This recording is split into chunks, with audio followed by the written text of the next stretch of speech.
నమస్తే, welcome to city 24/7 top debate. నేను Suresh. కన్యాకుమారిలో Vivekananda rock దగ్గర మోదీ చేస్తున్న మౌనవ్రతం దుమారాన్ని రేపుతోంది. ఆయన ఉన్నది మౌనముద్రలోనే అయినా మాటల యుద్ధానికి కారణమైంది. చివరి దశ ఎన్నికల ప్రచారం ముగిసిన తర్వాత దాదాపుగా పోలింగ్ ముగిసే సమయం వరకు మోదీ సుదీర్ఘంగా ధ్యానం చేయడం పరోక్ష ప్రచారమే అంటూ విపక్షాలు విమర్శలు గుప్పించాయి. కాషాయ దుస్తులు, జపమాలతో ధ్యానం చేసే దృశ్యాలను లైవ్లో ప్రసారం చేయడం ఎన్నికల కోడ్ ఉల్లంఘనే అంటున్నాయి. లైవ్ ఇవ్వొద్దంటూ ఈసీకి ఫిర్యాదు చేశాయి. అసలు మెడిటేషన్ చేసేవారు ఎవరైనా కెమెరా తీసుకువెళ్తారా అంటూ మమతా దీదీ వ్యంగ్యాస్త్రాలు సంధిస్తే, దేవుడి మీద విశ్వాసం ఉంటే ఇంట్లో ధ్యానం చేసుకోవాలి కానీ పబ్లిక్గా ఏంటని కాంగ్రెస్ అధ్యక్షుడు ఖర్గే సెటైర్లు వేశారు. పైగా మోదీ షో కోసం రోజుల తరబడి 2000 మంది పోలీసులను మోహరించడం, ఇండియన్ కోస్ట్ గార్డ్, ఇండియన్ నేవీతో నిఘా పెట్టడం అంటే ప్రజాధనం వృధా కాదా అని ప్రశ్నించారు. మరి మోదీ మౌనంగా చేస్తున్న పని కోసం ఇంత పబ్లిసిటీ అవసరమా? సైలెంట్ పీరియడ్లో చేసే మౌనవ్రతం పరోక్ష ప్రచారమేనా? కాషాయ దుస్తులతో కనిపిస్తున్న మోదీ ప్రజలకు ఏం సంకేతం ఇస్తున్నారు? లేదంటే చిన్న విషయానికే ప్రతిపక్షాలు అనవసర రాద్ధాంతం చేస్తున్నాయా? ఇదే అంశంపై ఈరోజు డిబేట్లో పార్టిసిపేట్ చేస్తున్నారు కాంగ్రెస్ నుంచి నగేష్ గారు, అలాగే బీజేపీ నుంచి వేణు యాదవ్ గారు, ప్రముఖ అనలిస్ట్ లక్ష్మణ్ గారు కూడా జాయిన్ అయ్యారు, అలాగే ఎక్స్ఎమ్మెల్యే సిపిఎం సీనియర్ నాయకులు గఫూర్ గారు కూడా జాయిన్ అయ్యారు. Right, I will start of with you Nagesh గారు. అభ్యంతరం మీ సైడ్ నుంచి ఉంది కాబట్టి మీ నేతృత్వంలో, కోర్స్ విపక్షాల్లో ప్రధానంగా కాంగ్రెస్ నుంచి నిరసన వ్యక్తమైంది కాబట్టి ఏంటి మీకున్నటువంటి అభ్యంతరం అసలు ప్రధానంగా? ఇదేం ఫస్ట్ టైం కాదు, లాస్ట్ టైం 2019 ఎలక్షన్స్ అప్పుడు కూడా మోదీ గారు ఇలాగే ధ్యానం చేశారు. ఏది ఎప్పుడైతే లాస్ట్ ఫేజ్ ఆఫ్ ఎలక్షన్ అయిపోయింది, అంటే phase of election in the sense campaign అయిపోయినప్పుడు. మరి ఈసారి కొత్తగా మీకు ఉన్నటువంటి అభ్యంతరం ఏంటి?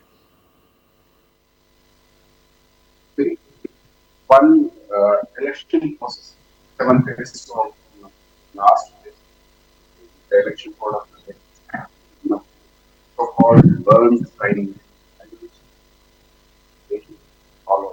నగేష్ గారు, మీ ఆడియో సిగ్నల్ వీక్ అనుకుంటా.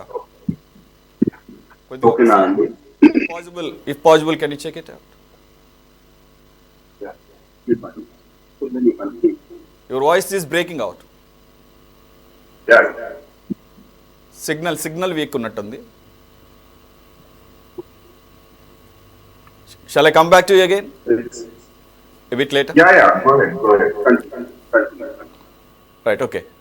లక్ష్మణ్ గారు, ఇప్పుడు కాంగ్రెస్ లేదంటే అటు తృణమూల్ కాంగ్రెస్ నుంచి మమత చెప్తున్నటువంటి అభ్యంతరాలు సమంజసంగానే ఉన్నాయా?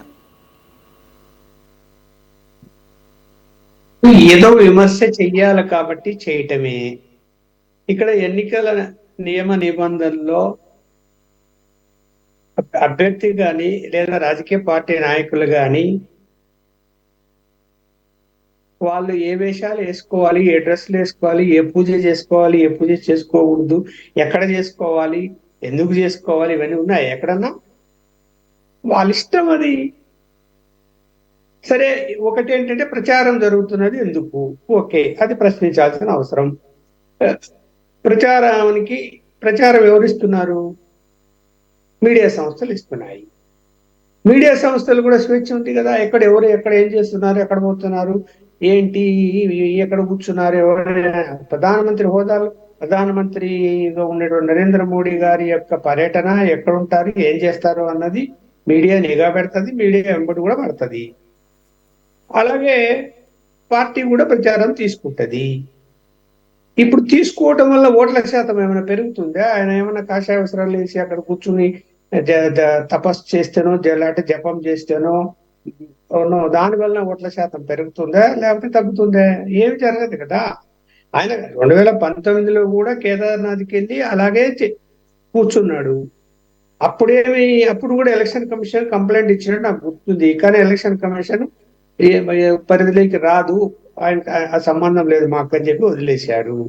ఇప్పుడు కూడా కంప్లైంట్లు ఇచ్చారు. కంప్లైంట్ ఇచ్చినా కూడా ఎన్నికల నియమ నిబంధనలు అలాంటివి ఏమి ఉండవు. అట్లా అనుకుంటే యోగి ఆదిత్యనాథ్ కాషాయ రంగు వేసుకొని ఎన్నికల ప్రచారం చేశాడు.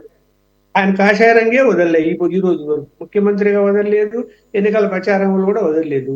మరి ఏమైనా ఎన్నికల కమిషన్ అభ్యంతరం చేసిందా? అంటే ఏ డ్రెస్ వేసుకోవాలో కూడా ఎన్నికల కమిషన్ చెప్తుందా? ఎలా ఉండాలో చెప్తుందా? బొట్టు పెట్టుకోవాలా వద్దా చెప్తుందా?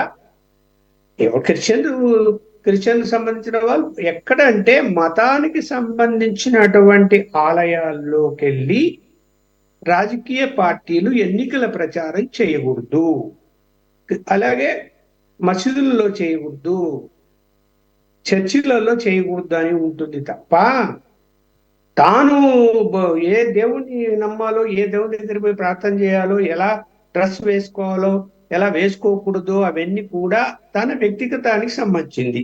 సరే, భద్రత ఎందుకు అక్కడ ఎక్కువ కల్పించారు? అరే ప్రధానమంత్రి ఆయన ఆయన ఎన్నికల ప్రచారంలో యొక్క భద్రత అనేది ఉంటుంది. ఒక రాజకీయ నాయకుడిగా, బీజేపీ నాయకుడిగా పోయి ఎన్నికల్లో ప్రచారం చేశాడు. కానీ ఆయన ప్రధానమంత్రి, ఆ సెక్యూరిటీ సిస్టమ్ అదే కంటిన్యూ అవుతుంది ఎక్కడ పోయినా కూడా. అందులో అది కోస్ట్, ఆ సముద్రానికి సంబంధించినటువంటి ఏరియా, అది శ్రీలంకకు సంబంధించి నియర్ బై శ్రీలంక ఉన్నటువంటి ఏరియాలో భద్రత అనేది ఎక్కువ ఉంటుంది. ఆ రాష్ట్ర ప్రభుత్వము కేంద్రం యొక్క భద్రతా దళాలు అక్కడ కంబైన్డ్ గా ఆ భద్రతా వ్యవస్థను ఏర్పాటు చేస్తాయి, సహజంగా చేస్తాయి. ఇంకా అన్నిటికీ ఖర్చు, అన్నిటికీ అంటే ఆయన పోయి అక్కడ తపస్సు చేసుకుంటున్నాడు, ప్రార్థన చేసుకుంటున్నాడు, ఆయన ఇష్టం. అక్కడ పోతే 48 గంటల్లో ఎంతో చేసుకుంటూ ఉంటే, మరి లండన్ పోయి ఎంజాయ్ చేసి వచ్చిన వాళ్ళు, అమెరికాలో పోయి ఎంజాయ్ చేసి వచ్చిన వాళ్ళు, గోవాలకు పోయి ఎంజాయ్ చేసి వచ్చిన వాళ్ళు రాజకీయ నాయకుల గురించి ఏం మాట్లాడతాం మనం? మరి ఇక్కడ అది వ్యక్తిగత అంశం. అది ఆ వ్యక్తిగత అంశానికి దీనికి ముడిపెట్టడం ఎందుకు? ఓకే, 1వ తేదీన పోలింగ్ కొన్ని రాష్ట్రాల్లో ఉంది, ప్రచారం పర్వం అయిపోయిన తర్వాత వెళ్ళాడు. వివేకానందుని యొక్క ఏదైతే ఆరాధ్య అక్కడ ప్రార్థనా మందిరం ఉందో అక్కడ కూర్చున్నాడు. అది దేవాలయం కూడా కాదు, అక్కడికి వెళ్ళి కూర్చున్నాడు.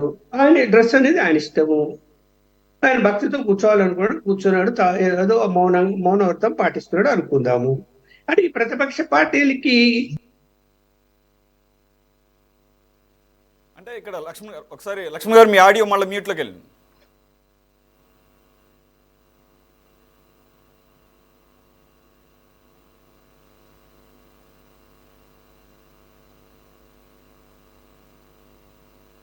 ఓకే లక్ష్మణ్ గారు, వస్తాను మీ దగ్గరికి. బ్రదర్ నగేష్, ఈజ్ ఇట్ ఓకేనా? రైట్. లక్ష్మణ్ గారు మాట్లాడింది మీరు విన్నారనుకుంటున్నాను నేను.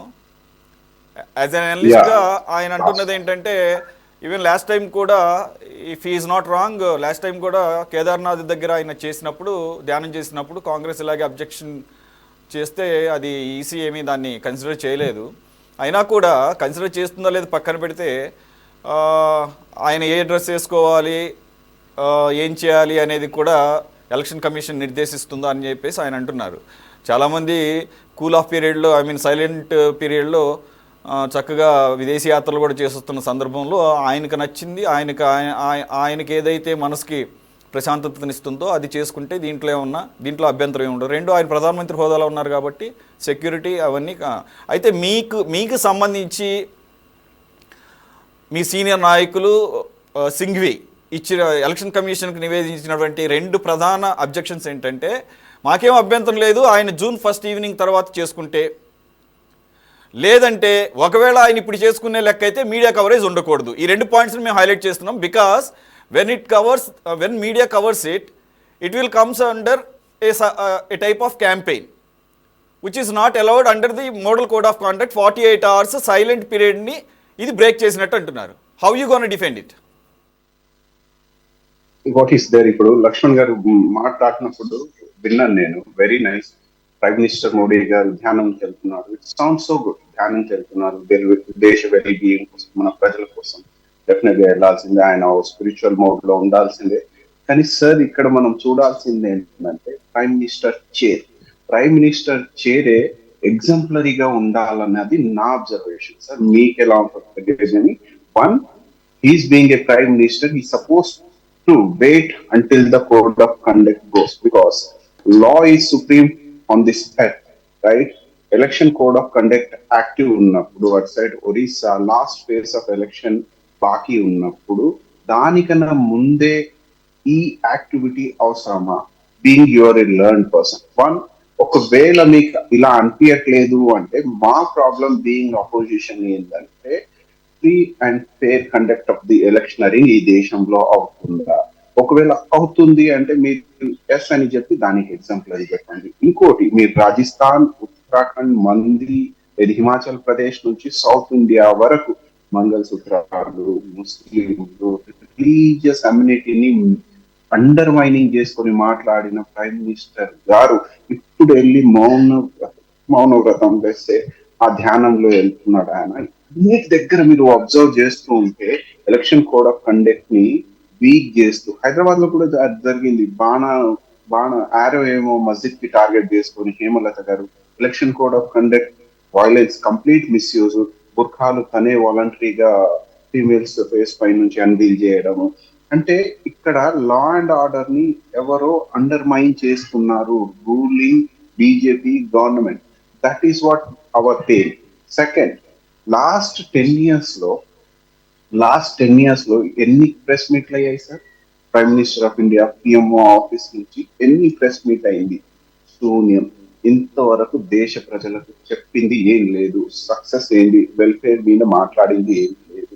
ఇలాంటి ప్రెస్ మీట్లు జరగట్లేదు. రైట్, ప్రజాహితానికై, దేశ హితానికై బీజేపీ గవర్నమెంట్ చేసింది ఏందో అన్నది అసలు ఎవరికి క్లారిటీ లేదు. బట్ ఇప్పుడు వచ్చేసరికి ఎలక్షన్ కోడ్ ఆఫ్ కండక్ట్ ని అండర్మైన్ చేస్తూ చాలా యాక్టివిటీస్ అవుతున్నాయి. దానికి మేము అర్థం చేస్తారు, ఎవరో ఫారెన్ వెళ్ళి చేస్తున్నారంటే లా ఆఫ్ ల్యాండ్ చేంజ్ అయినది. వేరే దగ్గర వెళ్ళి వాళ్ళు ఏం చేస్తున్నారో మనకు అది అబ్జర్వేషన్ లో రాదు. కానీ when our nation is under the process of electionary, would prime minister of India suppose to stand exemplary or not? దీనికి మీరు ఆన్సర్ చేయాలి లక్ష్మణ్ గారు. అదే మా పెయిన్, అది మీకు అర్థం అవుతుంది. రైట్, వేణు యాదవ్ గారు, ఏదైతే నగేష్ గారు అంటున్నారో ఆ ప్రైమ్ మినిస్టర్ ఆఫీస్ యొక్క డిగ్నిటీని ఈ గతంలో ఏ ప్రధానమంత్రి దిగజార్చినంత దిగజార్చారు అని ఎవరైతే మౌనముని అని చెప్పేసి అంటుంటారో, ఆఫ్ కోర్స్ ఆయన కాదు యాక్చువల్గా అయితే, ఐ మీన్ మాజీ ప్రధాని మన్మోహన్ సింగ్ గారు. జనరల్గా ఆయన త్వరగా పొలిటికల్ స్టేట్మెంట్స్ ఎప్పుడు మాట్లాడరు, మనం ఆయన ఎప్పుడు కూడా ఒక వివాద రహితుడిగానే చూస్తాం. అటువంటి ఆయనే గతంలో ఏ ప్రధానమంత్రి కూడా ఈ స్థాయిలో అని కాదు, అసలు ప్రధానమంత్రి ఆఫీస్కి ఈ రకమైనటువంటి అగౌరవాన్ని తీసుకురాలేదు మోదీ తీసుకొచ్చినంత అనే దానికి మీరు సమాధానం ఏంటి? Of course at the same time current ఇష్యూని టచ్ చేస్తూ. అందరికీ నమస్కారం. ముఖ్యంగా సిటీ 24x7 ప్రేక్షకులకు, ప్యానెల్లో ఉన్న పెద్దలకు, విశ్లేషకులకు, యాంకర్ గారికి అందరికి శుభ సాయంత్రం, జై శ్రీరామ్. విషయం ఏంటంటే, ఏదైతే మీరు మాట్లాడుతున్నటువంటి మిత్రులు, అదే కాంగ్రెస్ పార్టీ నగేష్ గారు మాట్లాడుతూ డిగ్నిటీ, ప్రైమ్ మినిస్టర్ యొక్క వాల్యూని, ప్రధానమంత్రి యొక్క పదవికి ఏదో చెప్పి చాలా పెద్ద మాటలు మాట్లాడాడు. ప్రధానమంత్రి మన్మోహన్ సింగ్ ప్రైమ్ మినిస్టర్ గా ఉన్నప్పుడు, ఎన్నిసార్లు సోనియా గాంధీ వచ్చే వరకు కనీసం కుర్చీలో కూడా కూర్చొని పరిస్థితి వాళ్ళు కాంగ్రెస్ పార్టీ ప్రభుత్వంలో జరిగింది. అటువంటి వీడియోలు ఇంకా నేను చాలా ఉండి చూపిస్తాను. సోనియా గాంధీ గారు ఆమె వచ్చేంత వరకు కనీసం కూర్చోలేదు, నిలబడి ఉండాల్సిన పరిస్థితి. ఎన్ని రకాల అగౌరవపరిచారు మన్మోహన్ సింగ్ గారిని. ప్రధానమంత్రి పదవి గురించి వీరు, డిగ్నిటీ గురించి వీరు మాట్లాడుతున్నారు. పాపము, ఇప్పుడే మీరు అన్నారు మౌన ముని అని. అటువంటి పెద్ద పెద్ద మంచి తెలివిగల సంస్కరణలు చేసినటువంటి మన్మోహన్ సింగ్ గారిని ఎన్ని రకాలుగా అవమానించి పెట్టారు. వీరు ప్రధానమంత్రి పదవి గురించి మాట్లాడుతున్నారు. ముందు మీరు మీ యొక్క ఆత్మ విమర్శ చేసుకోండి. ఇక పాయింట్కి వస్తే, ఏదేదో మాట్లాడుతున్నారు నాగేష్ గారు. నేను ఒక్క విషయం చెప్తున్నాను. 2014 లోక్సభ ఎన్నికల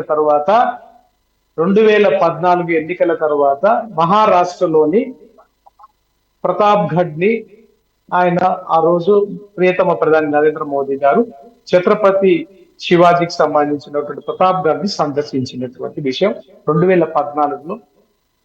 ఇదే విధంగా లోక్సభ ఎన్నికల్లో ప్రచారం ముగియగానే ఆయన ఒక సెంటిమెంట్ గా ఆ రోజు ప్రారంభించినటువంటి విషయం. అదేవిధంగా 2019లో కేదార్నాథ్ ను సందర్శించినటువంటి సందర్భం కూడా ఉంది.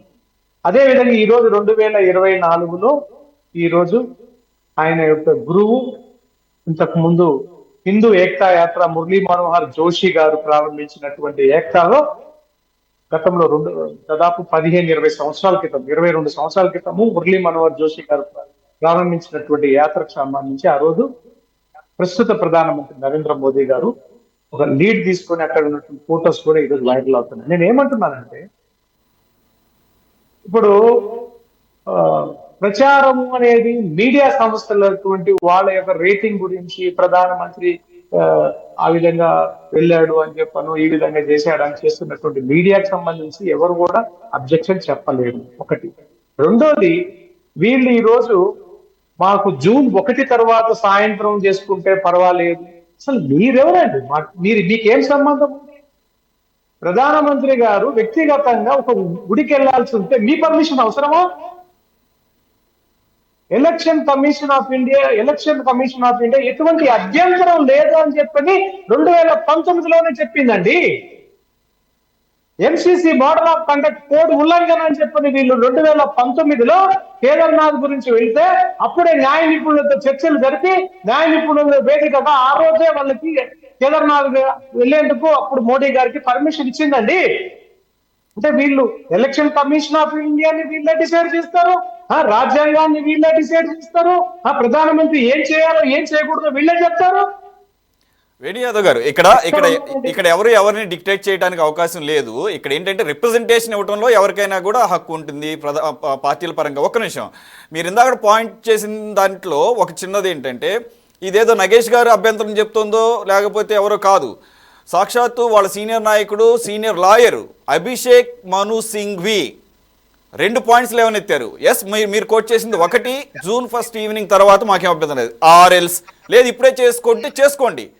ధ్యానం అనేది ఎలా చేయాలో అలా, అంటే not on in front of the camera అనేది వాళ్ళ అబ్జెక్షన్. ఎందుకనంటే సైలెంట్ పీరియడ్ అనే దానికి మీనింగ్లెస్ అవుతుంది. ఆ సైలెంట్ పీరియడ్లో either direct or indirect campaign అనేది నిషిద్ధము. ఇది ఇండైరెక్ట్ క్యాంపెయిన్ కింద వస్తుంది ఎప్పుడైతే మీడియా దాన్ని బయట ప్రత్యక్ష ప్రసారం అవ్వచ్చు, లేదంటే కనుక ఎపిసోడ్స్ వారీగా కూడా ఇచ్చినా కానీ అనేది అభ్యంతరం. అది కూడా ఎలక్షన్ కమిషన్ రిప్రజెంటేషన్ ఇవ్వడంలో ఎటువంటి తప్పు లేదు. Of course it is up to the election commission to decide, right? దాని పరిగణనలో తీసుకొని ఏమన్నా మీరు మాట్లాడితే దానికి ఒక అర్థవంతంగా ఉంటుంది. నేనేమంటున్నానంటే, అదే పరిగణనతో తీసుకుంటే ఆధ్యాత్మికతను, వారసత్వంగా వస్తున్న సాంస్కృతికతను, సనాతన ధర్మాన్ని, మోదీ గారి విశ్వాసాన్ని తెలియజేస్తుందని అనుకోవచ్చు కదా, పాజిటివ్ గానే థింక్ చేయొచ్చు కదా. ఎందుకు మళ్ళీ దాని గురించి? ఇప్పుడు ఆయన ఒక భగవతి అమ్మవారి దేవాలయానికి వెళ్ళారు అంటే ఆయన మన యొక్క సాంస్కృతికను, సనాతన ధర్మాన్ని, ఆధ్యాత్మికతను నవతరానికి ప్రజలకు తెలియజేసే విధంగా పాజిటివ్ ఎందుకు అనుకోకూడదు? ఎలక్షన్ క్యాంపెయిన్ ఎందుకు అనుకుంటారు? Right, okay, nothing wrong. ఎందుకు అనుకోకూడదు అంటున్నాను. ఇప్పుడు మీడియా ఆ విధంగా ప్రచారం చేస్తుంది కానీ ఓటేమని చెప్తుందా? ఆయన మోడీ గారు కన్యాకుమారి టెంపుల్కి వెళ్ళారు కాబట్టి మీరందరూ ఓటేయండి అని చెప్పి మీడియా ఏమన్నా చెప్తుందా? చెప్పండి, మీరు చెప్పండి. వ్యాలిడ్ పాయింట్ వస్తాను, పాయింట్ వెళ్దాం. ఏం చెప్తుంది? ఆయన గుడికి వెళ్ళాడు, భగవతి అమ్మవారు కొన్ని వేల సంవత్సరాల రామాయణ మహాభారతంలో భగవతి అమ్మవారి గురించి తెలియని వాళ్ళు, తెలిసిన వాళ్ళు ఈ రోజు అక్కడ అమ్మవారి ఆలయం ఉందని తెలియడానికి వెళ్ళాడు, తెలపడానికి వెళ్ళాడు. ఓకే, రైట్, వస్తాను. తప్పేమన్నా ఉందా? చెప్పండి. మిమ్మల్ని నేను సూటిగా అడుగుతున్నానండి. ఆయన కాంగ్రెస్ పార్టీకి సంబంధించిన లాయర్ అభిషేక్ స్వామి చెప్పాడని కాదు, నేను మిమ్మల్ని సూటిగా అడుగుతున్నా, తప్పేమన్నా ఉందా? పాజిటివ్ ఎందుకు అనుకోకూడదు? రైట్, మీరు అన్నదాంట్లో ఒక పాయింట్ ఉంది. ప్రధానమంత్రి కూడా ఒక భారతదేశ పౌరుడే కాబట్టి ఆయనకు కొన్ని హక్కులు ఉంటాయి కాబట్టి he got that fundamental right to practice is religion are what ever it is. Right, okay, valid point. అక్కడికి అది ఆగుదాం. నేనెవరిని కానీ డిసైడ్ చేయడానికి let the panel will decide. నేను అడుగుతున్నా అంటే నేనేమంటున్నానంటే మీ వర్షన్ చెప్పండి. ఒక మీడియాలో ఒక ప్రతినిధిగా మిమ్మల్ని నేను సూటిగా అడుగుతున్నా, తప్పేమన్నా ఉందా అని అడుగుతున్నా. మీ వర్షన్ చెప్పండి. రైట్, ఓకే, బాగుంది. అయితే నేను ఒక క్వశ్చన్ అడుగుతా. మీకు అటువంటి ఇంటెన్షన్ లేనప్పుడు why don't you ask the request the media to not to cover the event? Why don't you do that? ఎందుకని మీరు అడగకూడదు? ఇప్పుడు మీడియా ఎక్కడైనా మీడియా వెళ్ళి అక్కడికి వెళ్ళి వీడియోకి ఇవ్వమని చెప్పిందా? వీడియోకి వచ్చేదా? మీడియాకి పర్మిషన్ తీసుకున్నారా? మీడియాకి రిక్వెస్ట్ చేసామా మేమేమన్నా? అట్లా అవసరం లేదండి. ఒక ప్రధానమంత్రి స్థాయిలో వెళ్తున్నప్పుడు ఆటోమేటిక్ గా కెమెరాలు ఫాలో అయిపోతుంటాయి. రైట్, ఏముంది? యువర్ ఇంటెలెక్చువల్, మీ యొక్క ఇంటెన్షన్ అది ఏంటంటే ప్రధానమంత్రి ఇప్పుడు మాల్దీవ్స్ కి విజిట్ చేశారండి. మాల్దీవ్స్ కి విజిట్ చేశారు. ఈ రోజు ఒక ప్రధానమంత్రి స్థాయిలో వ్యక్తి మాల్దీవ్ కి విజిట్ చేసి ఒక సముద్ర తీరాన కూర్చున్నాడు. వేణు యాదవ్ గారు, ఇక్కడ ఏం ఆర్గ్యుమెంటేటివ్ అని కాదు, కానీ నేనేమంటానంటే ఒకవేళ maybe it comes under model code of conduct అనేది వచ్చే అవకాశం ఉంది కాబట్టి అనుకుంటే ఓకే, బాధ్యతాయుతమైన పార్టీగా అడగొచ్చు, తప్పేం కాదు. ఇది ఆయన ప్రశాంతత కోసం, ఎలక్షన్ క్యాంపెయిన్ ద్వారా వచ్చిన స్ట్రెస్ రిలీఫ్ కోసం ఎప్పట్లాగానే ఆయన ధ్యానంలో కూర్చోబోతున్నారు. సో దయించి మీడియా దీన్ని కవరేజ్ ఎంతవరకు ఆయన న్యూస్ పరంగానే ఇవ్వండి తప్ప విజువలైజర్గా ఇవ్వరు. ఒక రిక్వెస్ట్ పెట్టచ్చు, దాంట్లో తప్పే ఉంది. Right, okay, it's up to you, let's leave it there. Gafoor గారు, మాకు ప్రజాస్వామ్యంలో ఎవరిని కూడా మీడియాని కానీ ఎవరిని కూడా నిర్వీర్యం చేసే బాధ్యత స్వేచ్ఛ ఎవరిని కూడా రిక్వెస్ట్ పెట్టాల్సిన అవసరం లేదు. అకార్డింగ్ టు అవర్ కన్వీనియన్స్, ఆధ్యాత్మికత, సాంస్కృతిక వారసత్వాన్ని మరియు మోదీ గారి విశ్వాసాన్ని ఈ రోజు దేశ ప్రపంచ ప్రజలందరికీ ప్రపంచంలో ఉన్నటువంటి హిందూ ధర్మ ప్రేక్షకులకు, ప్రేమికులకు, సనాతన బంధువులకు ఇది ఒక తెలియజేసే విధంగా ఉన్నది. I mean, your right wing, ఐడియాలజీకి ఆపోజిట్ ఉన్నటువంటి లెఫ్ట్ ఒపీనియన్ తీసుకుందాము. సిపిఎం గఫూర్ గారు మాట్లాడారు. గఫూర్ గారు ప్లీజ్. సురేష్ గారు, ఇప్పుడు అబ్జెక్షన్ ఆయన తపస్సు మీద లేదు. ఆయన ధ్యానం చేసుకోవచ్చు, తపస్సు చేసుకోవచ్చు, ఇంకా ఏమైనా చేసుకోవచ్చు, అభ్యంతరం లేదు. పాయింట్ ఏమిటంటే ఇప్పుడు నాయకుల యొక్క బొమ్మలన్నిటికీ గుట్టలు కడతారండి. ఎందుకు? చనిపోయినటువంటి ఎప్పుడో ఉండేటువంటి నాయకులకు ఎలక్షన్లు అంటేనే ఎలక్షన్లు అయిపోయి ఎలక్షన్ కూడా అయ్యేంత వరకు గుట్టలు కట్టేస్తారు, ముఖాలు కనపడకుండా. ఏమిటి ఉద్దేశం అందులో?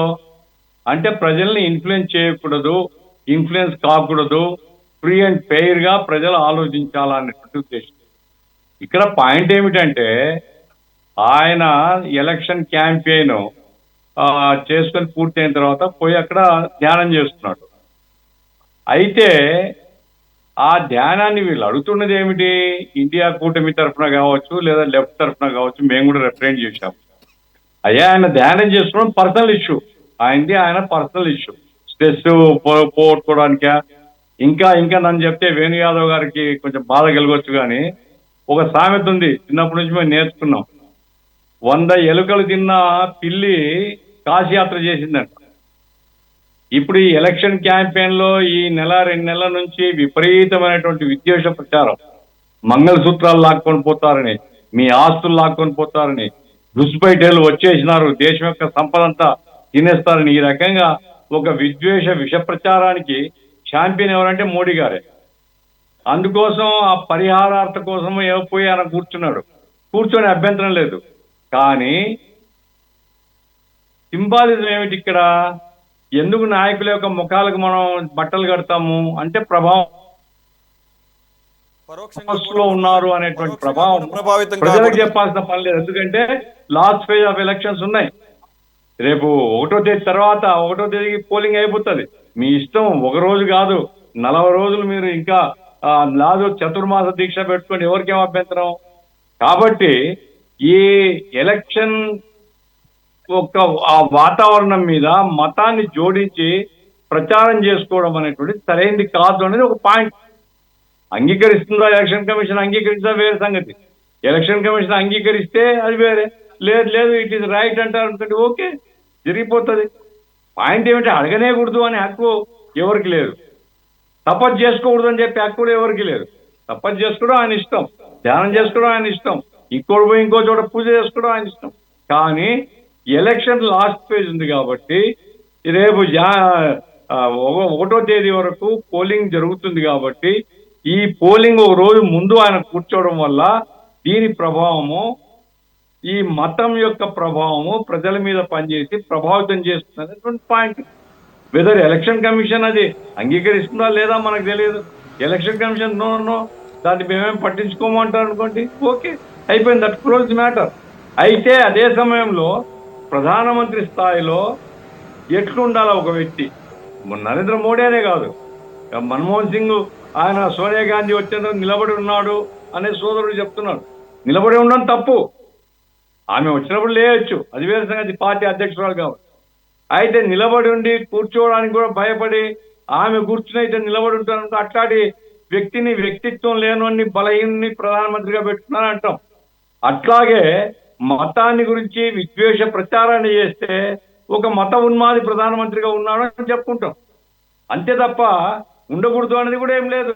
అది మెజార్టీ వచ్చినటువంటి పార్టీ ఇష్టం ఎవరిని పెట్టుకోవాలనేది.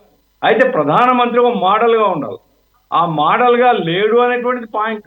లేదు మేము ఇట్లే ఉంటాం అనుకోండి, మెజార్టీ మీకు ఉంది, ఓకే ఉండొచ్చు, ఉండండి, ఎవరు వద్దన్నారు. ప్రజలు నేర్చుకున్నాక, ప్రజలు చైతన్యవంతమైన తర్వాత ప్రజలే సమాధానం చెప్తారు. ఓకే, వేణు యాదవ్ గారు, you got any point to raise, Nagesh గారు? వేణన మాట్లాడుతూ ఉంటే ఎలా ఉంటుందంటే, మీరు ఎందుకు పర్సనల్ గా టార్గెట్ చేసుకుంటున్నారు మోడీ గారిని అని. నో అన్న, నెవర్. మీతో నేను డిబేట్ కూర్చున్నప్పుడల్లా as a Congress is never targeting any person కనట్లేదన్నా. ఇక్కడ ప్రైమ్ మినిస్టర్ ఆఫ్ ఇండియా ఆ చైర్ ఎంత డిసిప్లిన్ ఉంటే అంత ఎగ్జాంపులరీ రాబోయే తరానికి కానివ్వండి, మన సిటిజన్ చాలా ఇన్స్టిట్యూషన్స్ ఉన్నాయి, పార్లమెంట్ నుంచి ఎలక్షన్ కమిషన్ ఆఫ్ ఇండియా నుంచి సుప్రీంకోర్టు వరకు, ఇంకో లెజిస్లేటివ్ ఎగ్జిక్యూటివ్స్ ఎవరైతే ఇప్పుడు ప్రజెంట్ ఎంపీస్, ఎమ్మెల్యే, రాబోయే ఎమ్మెల్యేలు, ఎంపీలు, ప్రతి ఒక్కరికి ఎగ్జాంపులరీగా ఉండాలి. ఎందులో? లా అండ్ ఆర్డర్ కి అప్హోల్డ్ చేయడంలో. మోడీ గారు వెళ్తారు, చేస్తారు, who the hell you are dictating అంటున్నారు మీరు మమ్మల్ని. కాంగ్రెస్ ఏమంటుందంటే, being opposition, responsible opposition party లాగా అది వెళ్తే అది మీడియా స్టంట్ లాగా అవుతుంది, ఎలక్షనరింగ్ ప్రాసెస్ కి ఇన్ఫ్లుయెన్స్ చేస్తారు. ఇందాక అన్నగారు అన్నారు చూడండి, సో కాల్డ్ మోడీ గారి కన్నా స్టాల్వర్డ్స్ ఎవరైతే లీడర్స్ ఉన్నారో, గాంధీ నుంచి ఇందిరాగాంధీ, రాజీవ్ గాంధీ, ప్రతి ఒక్కరికి కవర్ చేసేస్తారు. ఎందుకంటే ఇన్ఫ్లుయెన్స్ అవ్వద్దు, సాధారణమైన జనం ఎలక్షనరింగ్ ప్రాసెస్ లో వన్ సైడెడ్ గా ఇన్ఫ్లుయెన్స్ అవ్వద్దు అని. అదే క్వశ్చన్ ఇక్కడ. ఇప్పుడు ఈ ధ్యాన ముద్ర ఉంది కదా, లాస్ట్ 10 years లో మీరు ప్రెస్ మీట్ అనేది ధ్యానంలో ఉంది, దేశానికి ఇచ్చింది ఏంది, చేసింది ఏందో చెప్పలేదు, బట్ ఇప్పుడు ధ్యానంలో ఉన్నారు. Very nice, but 1 day after వెళ్ళాల్సింది, సరే వెళ్తున్నారు. మీరు మీడియాని గ్రీన్ సిగ్నల్ ఇవ్వద్దు, అక్కడ విజువలైజ్ చూపించవద్దు అని మీరేమన్నారు ఇందాక. మీడియా వెళ్తుందండి, టీఆర్పీ రేటింగ్ కోసం వెళ్తుంది, మేము ఎవరిని చెప్పామంటే బై ఒక్కసారి ప్రైమ్ మినిస్టర్ ఆఫీస్ నుంచి అఫీషియల్ ఆర్డర్ వస్తే మీడియా ఎందుకు వస్తుంది అంటే మీరు ఎలా మాట్లాడుతున్నారు. మోడీ ఇంకో మాట అన్నారు, మీరు ఏమైనా చేయొచ్చు మోడీ గారు, వెళ్తారు, కాంట్ డిక్టేటర్స్ అంటే వాట్ డస్ ఇట్ మీన్? మీకైనా నాకైనా లా ఆఫ్ ల్యాండ్ సేమ్, మీరు గుర్తుపట్టుకోవాలి డిబేట్ లో వచ్చి మాట్లాడుతున్నప్పుడు, రైట్? ఇంకోటి, లాస్ట్ 10 years లో మా డౌట్లు ఎందుకు తెలుసా, రిలీజియన్ అనేది ఎంక్రోచ్ అయిపోతుంది. హిడెన్బర్గ్ రిపోర్ట్ ఏమంటుందంటే, complete religion is overtaking your institution. అది సుప్రీంకోర్టు అవ్వచ్చు, అది పార్లమెంట్ అవ్వచ్చు, అది ఎలక్షన్ కమిషన్ ఆఫ్ ఇండియా అవ్వచ్చు. మీరు ఇదే 10 years చరిత్రలో చూద్దాం వేణన్న గారు, లాస్ట్ 10 years లో పార్లమెంట్ లో ఈ చరిత్రలోనే ఎప్పుడు లేనంత విధంగా ఆర్డినెన్స్ రూపంలో చట్టాలు బయటకు వచ్చినాయి. ఇది మంచిదా డెమోక్రసీకి? ఇదే ఎలక్షన్ కమిషన్ ఆఫ్ ఇండియాలో మీరు చూడండి, ఎలక్షనరింగ్ ప్రాసెస్ లో రైతుల పై నుంచి కార్లు తీసుకెళ్తున్నారు, రైతులు ధర్నా మీద ఉన్నారు, మాధవిలత బాణంతో మస్జిద్ కి టార్గెట్ చేస్తుంది, ఎవరో హేట్రెడ్ ఫీల్ స్పీచెస్ ఇస్తున్నారు, జయ బజరంగబలి, జై శ్రీరామ్ అని. కర్ణాటక, రాజస్థాన్ నుంచి ఒక వర్గానికి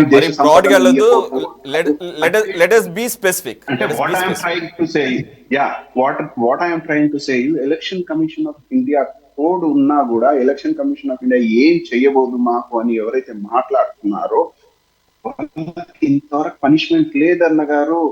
మా బాధ అదే. ఇక్కడ మీకు చెప్పాల్సింది ఏంది మేము అంటే, వెరీ నైస్ ప్రైమ్ మినిస్టర్ గారు ధ్యానానికి వెళ్తున్నారు, కానీ లాస్ట్ 10 years లో వాళ్ళు చేసింది ఏంది? ఎలక్షన్ కంపెయినింగ్ లో చెప్పలేదు, ఏ ప్రెస్ మీట్ లో చెప్పలేదు. ఇప్పుడు election code of conduct active ఉన్న ముందే ఎందుకు వెళ్తున్నారు?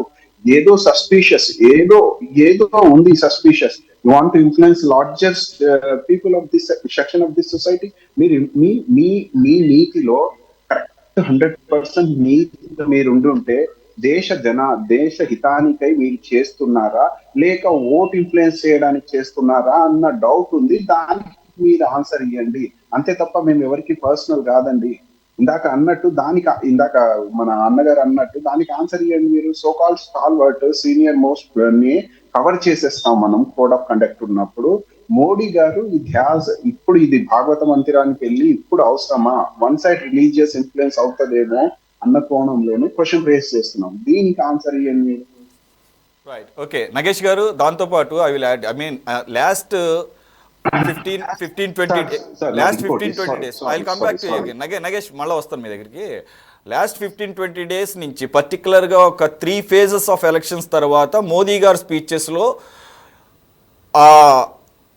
ఆ స్పీచెస్కి సంబంధించి హేట్రెడ్ స్పీచెస్ ఇవ్వడం స్టార్ట్ అయిందని చెప్పేసి అనేక మంది అనలిస్టులు చెప్తున్న మాట. దానికి తగ్గట్టుగానే ఆయన స్పీచ్లు ఉంటున్నాయి మనం గమనించినా కానీ. దానికి I can coat hell number of examples.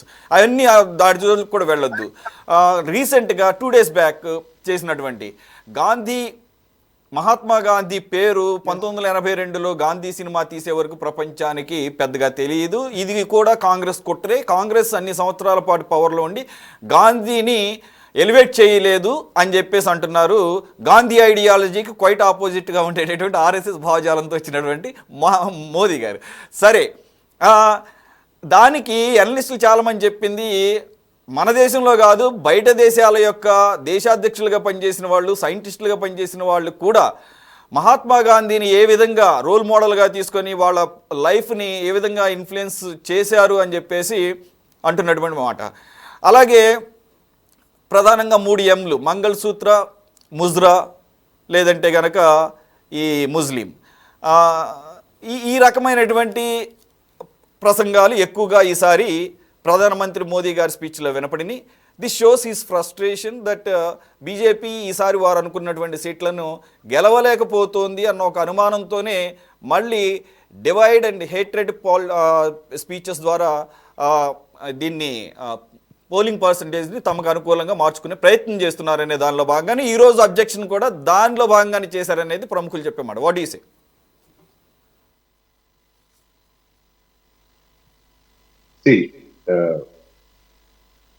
Venu Yadav గారు చెప్పండి. నన్ను అడుగుతున్నారా ప్రశ్న? మిమ్మల్ని అడిగాను sir.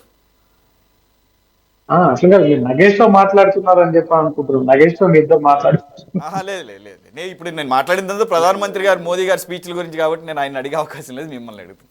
Right. Gandhi issue, Mahatma Gandhi issue కానీ ఇవన్నీ కూడా దృష్టిలో పెట్టుకుంటే గనక ఈరోజు ఆయన చేస్తున్న ధ్యానాన్ని ఇంకాస్త తీవ్ర స్థాయిలో అబ్జెక్ట్ చేస్తున్నాము అనేది విపక్షాల వాదన.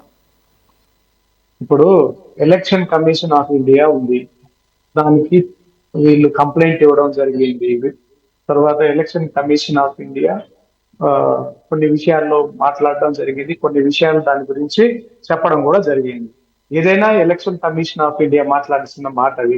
నేను ఒక భారతీయ జనతా పార్టీ కార్యకర్తగా నేనేం మా నాయకుడు తప్పు మాట్లాడా, మా నాయకుడు ఈ విధంగా మాట్లాడేలా అని నేను చెప్పాను. కానీ నేను ఏమంటున్నానంటే, భారతదేశంలో ప్రస్తుత ఎన్నికల తరుణంలో ఒక్కొక్క ఫేజ్ లో ఒక్కొక్క రకమైనటువంటి ఎన్నికల పరిణామాలు, వ్యూహాలు వాటికి సంబంధించి ఉంటాయి. ఇప్పుడు లాస్ట్ 3 phases లో నార్త్ లో జరుగుతున్నాయి, ఆల్రెడీ సౌత్ లో జరుగుతున్నాయి, ఈస్ట్ వెస్ట్ 4 భాగాలుగా మన దేశంలో ఈస్ట్ వెస్ట్ నార్త్ సౌత్ లో విడివిడిగా జరిగినవి.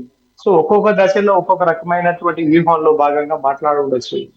దానికి నేను ఎందుకు మాట్లాడాడు, అది మాట్లాడడం తప్ప మాట్లాడడం కరెక్ట్ అని నేను చెప్పలేను. ఎందుకంటే వ్యూహాల రాజకీయ పార్టీలు, రాజకీయాలకు సంబంధించినటువంటి వారి యొక్క వ్యూహాలలో మాట్లాడుతుంది. ఇప్పుడు కాంగ్రెస్ పార్టీ కూడా చాలా మోడీ గారిని చాలా ఎక్కువగా మాట్లాడింది, మోడీ గారిని వ్యక్తిగతంగా మాట్లాడింది, ఆ చాలా హేళనగా మాట్లాడింది. అటువంటివి కూడా చాలా ఉన్నాయి. వాటి గురించి కూడా నేను మాట్లాడదలుచుకోలేదు. ఎందుకంటే నాకు ఒక సంస్కారమైనటువంటి సిద్ధాంతాలు నేర్పింది. ప్రతి పార్టీని ఏ విధంగా మాట్లాడాలి, వాళ్ళతో ఏ విధంగా చర్చించాలని. అంతేగాని ఇప్పుడు ఈ రోజు ఆ, ఒక పాజిటివ్ కూడా ఒకటి తీసుకోకూడదు అని నేను అంటున్నాను. పాజిటివ్ గా ఎందుకు తీసుకోకూడదు? మీరు ఒక మతంకి సంబంధించి మాట్లాడుతున్నారు, ఒక మతాన్ని మీరు అవహేళన చేసి హేళన చేసి మాట్లాడుతున్నారు అని అనుకుంటున్నారు కదా. నేను ఇప్పుడు అవుట్ ఆఫ్ ద బాక్స్ నేను ఒక ప్రశ్న వేయదలుచు. అవుట్ ఆఫ్ ద బాక్స్ ఒక్క నిమిషం నాగేశ్వర ఒక్క నిమిషం. ఇప్పుడు కమ్యూనిస్ట్ సిద్ధాంతాలు ఎక్కడి నుంచి వచ్చాయండి? చైనా నుంచి వచ్చాయా, మన భారతదేశం నుంచి వచ్చాయా తెలియదు నాకు. ఒకసారి కమ్యూనిస్ట్ సిద్ధాంతం ఎక్కడి నుంచి వచ్చింది? చైనా నుంచే కదా. చైనా నుంచి అయితే కాదన్నా. కార్ల్ మార్క్స్ నాకున్న పరిజ్ఞానం మేరకు కార్ల్ మార్క్స్ సిద్ధాంతం ఆయన పుట్టింది కూడా జర్మనీ, చనిపోయింది ఇంగ్లాండ్ లో. కాబట్టి ఒక వెస్టర్నైజ్డ్ కంట్రీలో పుట్టినటువంటి కమ్యూనిజం అది ఏదైతే క్యాపిటలిస్టిక్ ఐడియాలజీకి వ్యతిరేకంగా అదే కంట్రీలో పుట్టినటువంటి కార్ల్ మార్క్స్ ద్వారా వచ్చినటువంటి సిద్ధాంతం. వెస్టర్నైజ్డ్ కమ్యూనిస్ట్ సిద్ధాంతం నాది చైనాలో కూడా ప్రతి ఒక్కరికి నా డౌట్. ప్యానలిస్ట్ ప్రతి ఒక్కరికి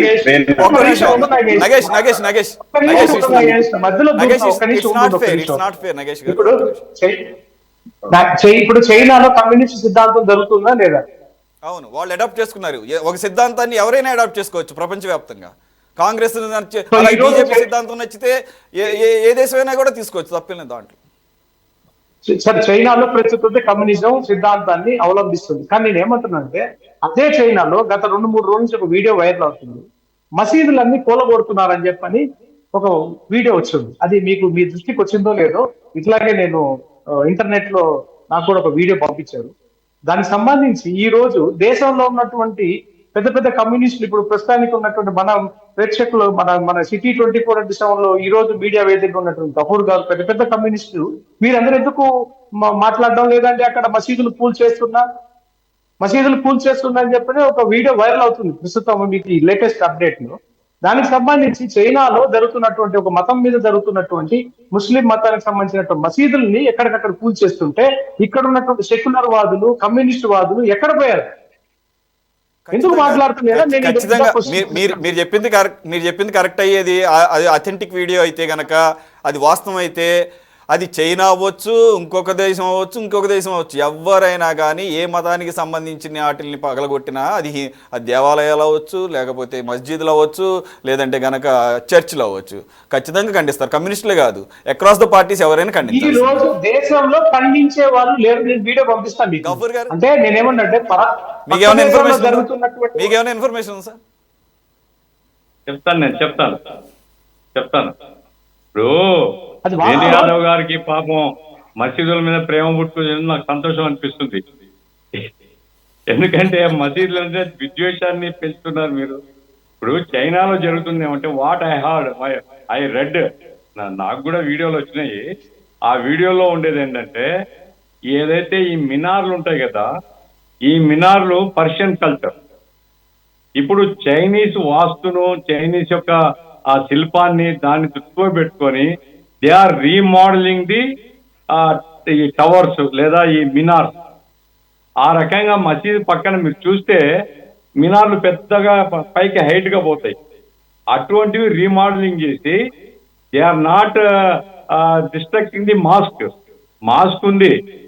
అయితే ఈ మినార్లను చైనా కల్చర్ కి అనుగుణంగా మారుస్తున్నారు అనేటువంటి. అయితే ఆ పెట్టినటువంటి వీడియో ఎవరు పెట్టినారో కానీ, ఇదే కనుక భారతదేశంలో అయితే అల్లకల్లోనం చేసే వాళ్ళు చైనాలో జరుగుతుంది కాబట్టి నోరు పూసుకున్నారు అని ఆయన ముక్తాయింపు జోడించారు. ఇప్పుడు మసీదు ముందుండేటువంటి మీనారు మీద సమస్య ఏముందండి? అది వాళ్ళ లోకల్ వాళ్ళు అంగీకరిస్తే ఎవరికేం అభ్యంతరం?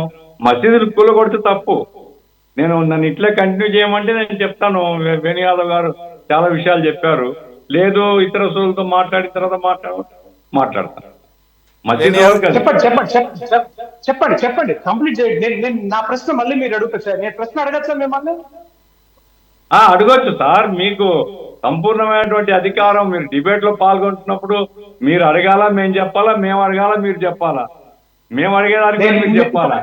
ఇప్పుడు ఒకటి ఖచ్చితంగా వేణుగోపాల్ గారికి చెప్పదలుచుకున్నాను, నేను చైనా నుంచి కమ్యూనిస్ట్ దిగుమతి కాలేదు సార్, కానీ జర్మనీ నుంచి, హిట్లర్ నుంచి ఆర్ఎస్ఎస్ కు ఆ హిందుత్వవాదం ఏదైతే ఉందో, జాతీయతావాదము, ఆ జాతీయతావాదం ఇట్ ఈస్ ఫ్రమ్ జర్మనీ. అంతవరకు డెఫినెట్ చెప్తాను నేను. ఆ పీరియడ్ కూడా చూడండి, 1920s, అక్కడ ఆ నాజీ పార్టీ పుట్టింది కానీ ఇక్కడ ఇండియాలో ఆర్ఎస్ఎస్ పుట్టింది కానీ.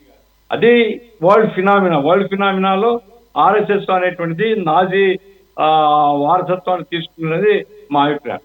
పోతే రెండవది ఏమంటే, ఇప్పుడు మనము విద్వేష ప్రచారం చేయాల్సిన పని లేదు. ఇప్పుడు నేను చెప్తున్నాను, 10 years మీ చేతిలో ఉంది కదా దేశము. మీరు సాధించిన విజయాలు చెప్పుకోవచ్చు కదా. నిరుద్యోగాన్ని నిర్మూలించినారా లేదా, నిరుద్యోగం ఎందుకు పెరిగింది, ఆన్సర్ మీరు చేయాలి కదా. అట్లాగే ఈ దేశంలో కార్పొరేటీకరణ జరుగుతుంది, మొత్తం ప్రభుత్వ సంస్థలన్నీ పోతున్నాయి, ఇది విమర్శ ఉంది మీ మీద, మీరు సమాధానం చెప్పుకోవచ్చు. ఇప్పుడు దేశంలో సంపద కేంద్రీకరణ పెరిగింది, కొంతమంది ఇప్పుడు ఏది ఇతను ముఖేష్ అంబానీ లేకపోతే అదానీ, ఇలా పేర్లన్నీ ఎప్పుడు వస్తుంటాయి, లక్షల కోట్లు. కాబట్టి మీ రాజ్యంలో అట్లా పెరుగుతున్నప్పుడు ప్రజల పరిస్థితి ఏమిటి అనేటువంటి చర్చ. మీరు ప్రధానమంత్రిగా 10 సంవత్సరాలు ఉన్నప్పుడు ఈ 10 సంవత్సరాలు మీరు సాధించిన విజయాలు ప్రచారం చేసుకోవచ్చు, లేదా మీరు గెలిస్తే మేమేం చేయబోతున్నాం దేశానికి చెప్పుకోవచ్చు. అట్లా కాకుండా ఇదే విద్వేషాన్ని గతంలో చెప్పారు, ఇప్పుడు చెప్పారు, ఇక ఇంతకాలం పెంచుతారు సార్. దేశంలో అందరం బాయ్ అంటున్నాం, దేశంలో భారతీయులంతా ఒకటే అంటున్నాం, భారతీయుల మధ్య వైరుధ్యాలు, భారతీయుల మధ్య వైషమ్యాలు. ఇప్పుడు నేనున్నాను సార్, నా పేరు గఫూర్, అంటే నేనేం ఇస్లాంను నేను ప్రాక్టీస్ చేయను, నేను కమ్యూనిస్ట్ను, కానీ నా పేరు గఫూర్ కాబట్టి నేను కూడా ముస్లిం అనే కౌంట్ అవుతాను. మీరు చెప్పేటువంటి మాటల యొక్క ఆ మనోవేదన ఎట్లుంటుందంటే, ఘుస్బైఠే అంటే దేశంలో చొరబాటుదారులు. మేము చొరబాటుదారులమ్మా. ఎవరు చొరబాటుదారులు? మీరు ఎట్లా పుట్టినారో మేము అట్లే పుట్టినాం ఈ భూమి మీద. మీకెంత అధికారం ఉన్నో మాకంత అధికారం ఉంది ఈ భూమి మీద, ఈ దేశం మీద. ఎందుకు మమ్మల్ని సైడ్ లైన్ చేసి, కార్నర్ చేసి, అంటే మీరు ఓట్ల కోసం విద్వేషాన్ని పెంచుతారా? ఆ రకంగా ఓట్ల కోసం ప్రధానమంత్రి స్థాయిలో దేశాన్ని కాపాడాల్సింది ఆయన. ఏ పార్టీ అయినా కావచ్చు, ప్రధానమంత్రి అంటే ప్రధానమంత్రే, అందరికి ప్రధానమంత్రి. దేశాన్ని కాపాడాలి ఆయన, ప్రజల మధ్య ఐక్యత కాపాడాలా, సుహృద్భావం కాపాడాలా, ఐక్యత కాపాడాలా, ప్రజలందరూ ఒకటే నాకు అనేటువంటి ఒక మెసేజ్ పోవాలా. అది కాకుండా ఆయన స్థాయి నుంచే ఏం మంగళసూత్రాలు. సార్ నేను చెప్తున్నాను సురేష్ గారు, మీ ద్వారా వేణు యాదవ్ గారిని అడుగుతున్నాను, ఎందుకంటే బీజేపీ కావు, నాకేం సంబంధం అంటే ఆయన నేనేం చెప్పలేను. కానీ ఇప్పుడు ఈ దేశంలో 40 ఏళ్ళ నుంచి స్వాతంత్రం వచ్చింది కదా, 40 ఏళ్ళ నుంచి హిందువుల భార్యల, అంటే వాళ్ళ స్త్రీల మెడలో ఉండేటువంటి మంగళసూత్రాలు లాక్కొని పోయినటువంటి ఘటన ఏదైనా ఏ ప్రభుత్వమైనా చేస్తుందా? ఈ మంగళసూత్రాలు తీసుకొని ముస్లింలకు పంచుతారు అంటే అది విద్వేష ప్రచారం కాదా? ఈ గుజ్బైటలు వచ్చి సంపదంతా కాజేస్తున్నారు అనడం అది విష ప్రచారం కాదా? ఓ ప్రధానమంత్రి స్థాయిలో ఎవరో దారిలో పోయే వాళ్ళంటేనో, లేదా వేణు యాదవ్ గారన్నా నాకేం అభ్యంతరం లేదు, లోకల్ గా అంటూ ఉంటారు. కానీ ఓ ప్రధానమంత్రి ఈజ్ ఎ మోడల్, విశ్వగురు, దేశం అయితే విశ్వగురు ఆయన.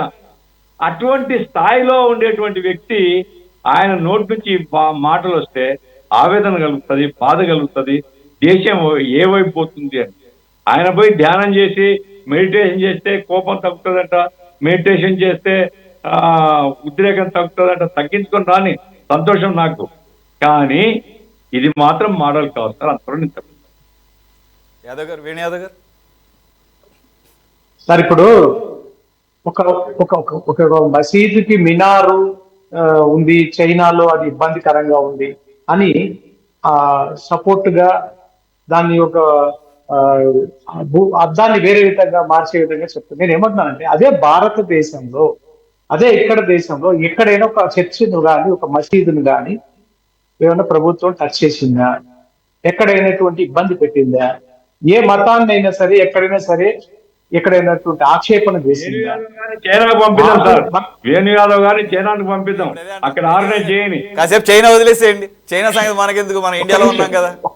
వేణు గారు ఇక్కడ నేను మీరు చెప్పిన దానికి నేను చెప్తున్నానండి. మీరు అక్కడ మాట్లాడిన దానికి సపోర్ట్ గా మాట్లాడుతున్నారే, కనీసం మీరు అక్కడ జరుగుతున్న వాతావరణం గురించి నాకేం చైనా వాళ్ళతో సంబంధాలు, చైనా వాళ్ళు నాకేం చెప్పలే. మీరు మాట్లాడారు నేను విన్నాను, మీరు మాట్లాడారు నేను విన్నాను, వినండి సక్రమంగా అంటే వినండి సార్. ఇక్కడ మనం జూమ్ కెమెరాలో ఉన్నాం, నేను ఇంతవరకు విన్నాను కదా వినండి. పెద్దవారు, మీరు చాలా పెద్దవారు, వయసులో పెద్దవారు, ఎక్కువ పోరాట యోధులు, మీ గురించి నాకు తెలుసు, కర్నూలు అన్ని విషయాలు అన్ని నేను ఏమంటానంటే, మీకు వ్యక్తిగతంగా మీరు మైనారిటీ అని కాదు ఇంకోటి నేనేమో ఆక్షేపించలేదు, మీరు కమ్యూనిస్ట్ సిద్ధాంతం గురించి మాట్లాడాను, చైనా విషయాన్ని ఓకే. నేను చెప్తున్నట్టు అదే భారతదేశంలో ఇప్పుడు ఏదైనా అటువంటి సంఘటన జరిగిందా? అటువంటి సంఘటన ఎక్కడా జరగలేదు. ఒక మతం గురించి, ప్రస్తుతం మన హిందూ ధర్మం గురించి, హిందువుల గురించి, 80% ఉన్న హిందువుల గురించి, హిందువుల మనోభావాల గురించి, ఆధ్యాత్మికత గురించి, వాటి యొక్క సంస్కృతి గురించి ఆయన ఒక రిప్రజెంటేటివ్ గా చేస్తే తప్పేముంది అని నేను అంటున్నా. తప్పేముంది అని అంటున్నా. మీరు ఎందుకు చేస్తున్నాడు మీరు 10 సంవత్సరాల డెవలప్మెంట్ ని చెప్పుకోవచ్చు కదా, ఇదే ఎందుకు ధ్యానం గురించి కాదు, ప్రచారంలో నేను చెప్పింది అదేనండి. ప్రచారంలో మేము ఏం చేశామో, మేము ఏం చేసినటువంటి విషయాలన్నీ కూడా మేము ప్రతి ఒక్క పాంప్లెట్ రూపంలో, ప్రతి ఒక్క పథకంలో, కేంద్ర ప్రభుత్వ పథకాలలో ప్రతి ఒక్కరి మనసుల్లో మోదీ గారు ఉన్నారు. అది అందరికీ తెలిసిన విషయమే. నేనేమంటున్నానంటే, అసలు ఈ రోజు దేశంలో 500 సంవత్సరాల హిందువుల కళ అయినటువంటి ఒక రాముని గుడి కట్టినా కూడా మీకు ఇబ్బందే, రాముడిని ఆరాధిస్తే కూడా ఇబ్బందే. తప్పేముంది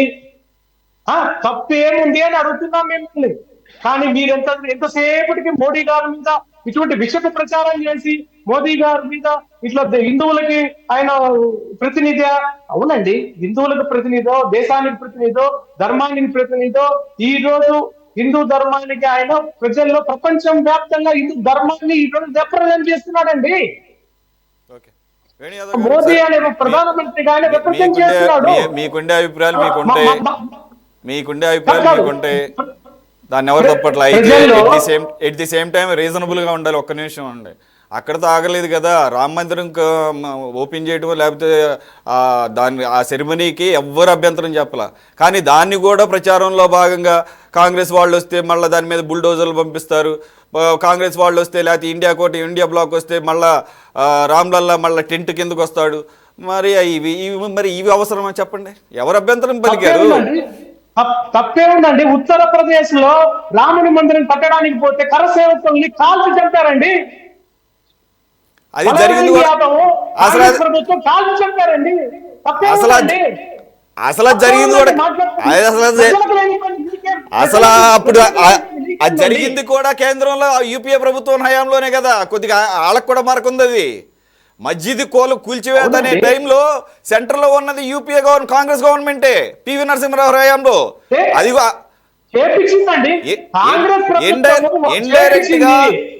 ఇండైరెక్ట్ గా మస్జిద్ కూల్చివేతకి ఇండైరెక్ట్ గా కాంగ్రెస్ లో, అంటే ఇది నా పర్సనల్ ఒపీనియన్, పివి నరసింహరావు గారికి కొంత సాఫ్ట్ కార్నర్ ఉంది. అందు గురించే అది సాధ్యపడింది అనేది కూడా విమర్శ ఉంది కాంగ్రెస్ పైన కూడా. కాంగ్రెస్ వాళ్ళు కూడా సమాధానం చెప్పుకోవాల్సిన అవసరం ఉంది. అందుకని అంత డీటెయిల్స్ లోకి వెళ్ళొద్దు ఇప్పుడు, ఈ రోజు వదిలేసేయండి దాని గురించి. అంటే వాళ్ళు కాంగ్రెస్ ఓటు బ్యాంకు గురించి హిందువులను అణగదొక్కారా? హిందువులను అణగదొక్కి ముస్లిం ఓటు బ్యాంకు గురించి, మైనారిటీ ఓటు బ్యాంకు గురించి, మైనారిటీ సంక్షేమం గురించి, హిందువుల సంక్షేమాన్ని తొక్కి పడేస్తారా? అలా కనుక అనుకుంటే అసలు మస్జిద్ కూలిపోయేది కాదేమో, అసలు మస్జిద్ కూలేది కాదేమో. మరి అప్పుడు కాంగ్రెస్ గవర్నమెంటే కదా ఉంది. అందుకని వాటి జోలికి వెళ్ళొద్దు sir. It's a sensitive matter. It's all ended. By this supreme court. Okay, let us leave it here. నేనేమంటున్నాను? ఓకే, లక్ష్మణ్ గారు, నేనేమంటున్నా? ఎనలిస్ట్ లక్ష్మణ్ గారు ఉన్నారు కాబట్టి రైట్, మీ వాదన తీసుకున్నా. లక్ష్మణ్ గారు, ఓకే, లక్ష్మణ్ గారు వేరే కాల్లో ఉన్నట్టున్నారు. యా, వాట్ యు సే నగేష్ గారు, కొద్దిగా డిస్కషన్. Thank you. బ్రీఫ్ గా చెప్పేస్తాను నేను. ఫస్ట్ రేజ్ అయిన ఇష్యూస్, డిబేట్ లో రేజ్ అయిన ఇష్యూస్ గురించి మాట్లాడదాము. ఇది మినార్లు చైనాలో కూల్చివేతేస్తున్నారు అని మన బీజేపీ అన్నగారు ఆందోళన చెందుతున్నారు. నేను అంటాను, ఐ కండెమ్ ఇట్. ఇదే డిబేట్ లో కండెమ్ చేస్తాను. పర్షియన్ కల్చర్ అయినా ఎనీ కల్చర్ అయినా, మహాత్మా గాంధీ అన్నారు, let's my Windows and door open, let the wind flow across my home. ఆయన ఏమంటాడంటే కొత్తదనం వస్తూ ఉండాలి, విట్నెస్ అవుతూ ఉండాలి, డైవర్సిటీ పెరుగుతూ ఉండాలి అన్నది చెప్పారు. సో మినార్ ని చేంజ్ చేస్తున్నారు గఫూర్ గారు అన్నట్టు. అది కూడా మంచి విషయం కాదేమో. చైనా అన్నారు, ఇంకోటి చైనా చైనా చైనా అని వేనాన్న అన్నారు, వైలెన్స్ జరుగుతుంది ముస్లిం సోదరులపై. మన దేశంలో మణిపూర్ మీద, మహిళల మీద చాలా అత్యాచారం జరిగింది. ఇంతవరకు prime minister of India word utter చేయలేదు. ఎంత దుర్భాగ్యం. మనం చైనా ముస్లిమ్స్ ఎక్కడైనా వైలెన్స్ కండెమ్ చేయాల్సిందే, కానీ మణిపూర్ ని ఎవరైనా కండెమ్ చేశారా? అసలు బీజేపీ గవర్నమెంట్, ప్రైమ్ మినిస్టర్ నుంచి హోమ్ మినిస్టర్, అదే public affairs, women and child rights ministry ఏమైనా ఒక స్టేట్మెంట్ ఇచ్చిందా? వేనన్న దానికి ఆన్సర్ ఇస్తాడో లేదో తెలియదు. ఇంకోటి, మీరు సురేష్ గారు, యాంకర్ గారు అడిగారు, ప్యానలిస్ట్ లో 4-5 మనకి ఇది క్వశ్చన్, మనం అందరం ఆన్సర్ ఇవ్వాల్సిన అవసరం కూడా ఉంది. వేనన్నకి ఎంకే గాంధీ, మోహన్ దాస్ కరమ్చంద్ గాంధీ ఓ సినిమా వచ్చిన తర్వాత వరల్డ్ ఫేమస్ అయిందా, లేదా అదే ఆఫ్రికన్, సౌత్ ఆఫ్రికాకు లిబరలైజ్ చేయడానికి ఆఫ్రికన్ యూనియన్ కట్టింది ఇదే గాంధీ టోల్స్టాయ్ ఫామ్ లో. అసలు 1914 నుంచి మీరు చూస్తే 1960 ఎంటర్డ్ ఇన్ ఇండియా. అసలు అంటే మిస్ఇన్ఫర్మేషన్ దేశ సమాజానికి, అంటే అవేర్నెస్ లేని ప్రైమ్ మినిస్టర్షిప్. అంటే I'm not criticising, prime minister of ఇండియాకి ఈ మాత్రం తెలియదా? ఐన్స్టీన్ నుంచి లూథర్ కింగ్ జూనియర్ వరకు అవేర్నెస్. అంటే మహాత్మా గాంధీ ప్రపంచానికే తెలియదు, ఓ సినిమా వచ్చిన తర్వాత తెలిసింది అనడం, ఈ స్టేట్మెంట్ కి వేనన్నా సపోర్ట్ చేస్తారా? అదే విధంగా లక్ష్మణ్ గారు దీని మీద కూడా మాట్లాడాల్సిన అవసరం ఉంది, గఫూర్ గారు కూడా మాట్లాడాల్సిన అవసరం ఉంది.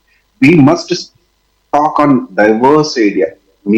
అది కమ్యూనిజం కావచ్చు, అది సోషలిజం కావచ్చు, అది మావోయిజం కావచ్చు. బై ద వే, అయితే ఈ ఐడియాస్ మీద మనం డిబేట్ లో ఉన్నప్పుడు ఓపెన్ డిబేట్ గా మాట్లాడాల్సిన అవసరం ఉంది. లక్ష్మణ్ గారు దీని మీద మాట్లాడాలనుకుంటున్నాను నేను. ఇంకోటి నాకు ఆన్సర్ ఏంటంటే, నగేష్ గారు మళ్ళీ వస్తాను. లక్ష్మణ్ గారు ఇందాక నేను అడిగినప్పుడు ఆయన వేరే కాల్లో ఉన్నారు. లక్ష్మణ్ గారు, ఇది కూడా ప్రధాన సమస్య. ఇప్పుడు ఈరోజు ప్రధానమంత్రి గారి ధ్యానం అనేది అది ప్రముఖంగా ముందు కనపడుతుంది, కానీ దాని వెనక గత 15-20 రోజులుగా ఆయన చేస్తున్నటువంటి ప్రచారంలో భాగంగా చేస్తున్నటువంటి ప్రసంగాలు, దానిలో లేటెస్ట్గా ఏంటంటే మహాత్మా గాంధీని కూడా ఆయన ప్రస్తావించారు. గాంధీ సినిమా వచ్చే వరకు ప్రపంచానికి తెలియదని. కౌంటర్గా ఈరోజు రాహుల్ గాంధీ గారు, బ్రదర్ నగేష్ గారు చెప్పినట్లు, Martin Luther King junior, Nelson Mandela, ఆఖరికి సైంటిస్ట్ ఐన్స్టీన్, ఇలాంటి వాళ్ళే మేము మహాత్మా గాంధీని చూసి స్ఫూర్తి పొందిన వాళ్ళం. నెల్సన్ మండేలా అయితే, మీరు ఇన్నాళ్ళు జైల్లో ఉన్నారు, మొదటగా మీరు విడుదలైన తర్వాత చేసే పని ఏంటంటే, నేను ఏదైతే ఇంత పోరాటం చేశానో నల్లజాతి వివక్షకు వ్యతిరేకంగా, దానికి స్ఫూర్తి ప్రదాత మహాత్మా గాంధీ, కాబట్టి నేను ఆ భూభాగాన్ని, అంటే భారతదేశాన్ని విజిట్ చేస్తానని చెప్పినటువంటి ఇదంతా మరి 82 గాంధీ సినిమా కన్నా ముందే జరిగినాయి కదా. Martin Luther king time period ఎక్కడ? ఆయన్ని ఉటంకిస్తూ బరాక్ ఒబామా ఇండియా వచ్చినప్పుడు పార్లమెంట్లో చేసిన ప్రసంగంలో భాగంగా ఆ రోజు మార్టిన్ లూథర్ కింగ్ ఇలా కనుక స్ఫూర్తి పొందకపోతే నేను ఈ రోజు నాకు ఈ అవకాశం వచ్చేది కాదు. ఇవన్నీ చెప్తున్నప్పుడు ఒక ప్రధానమంత్రిగా ఈ మిస్ఇన్ఫర్మేషన్ ఇవ్వడాన్ని ఎలా చూడాలి సార్ లక్ష్మణ్ గారు? ఇప్పుడు ఆయన కాన్సెప్ట్ ఏమిటంటే, వినపడుతుందా? వినపడుతుంది సార్, క్లియర్. ఇక్కడ గాంధీ గారు ఉద్యమం చేసి స్వతంత్రాన్ని మనం సంపాదించుకున్నటువంటి సమయంలో ప్రపంచ దేశాలకు ఆ విషయం తెలియచేయటానికి ఆనాటి పరిస్థితుల్లో రేడియోలు తప్ప మీడియా లేదు.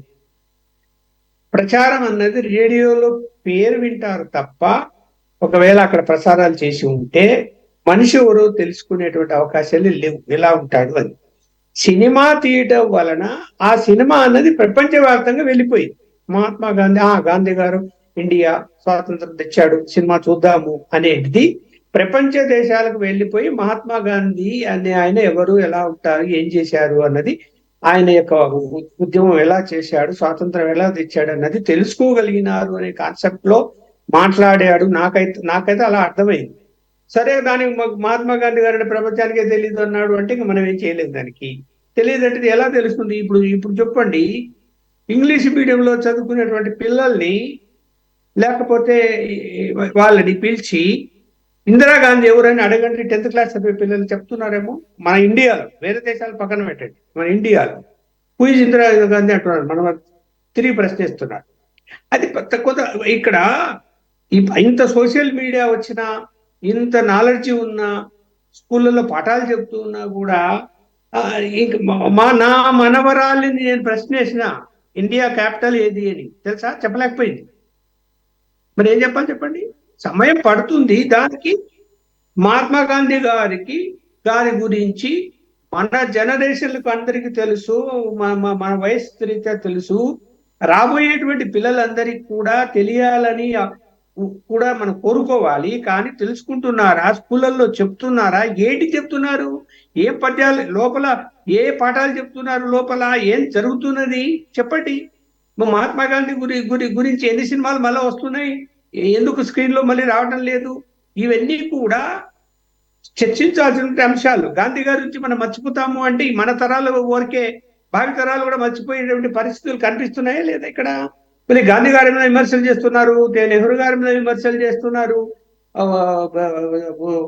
ఇందిరాగాంధీ మీద విమర్శలు చేస్తున్నారు. ఇప్పుడు దేశం కోసము పనిచేసినటువంటి వాళ్ళు, స్వాతంత్రం వచ్చింది ఆ రోజు ఒకటో రెండో తప్పులు జరిగి ఉండొచ్చు.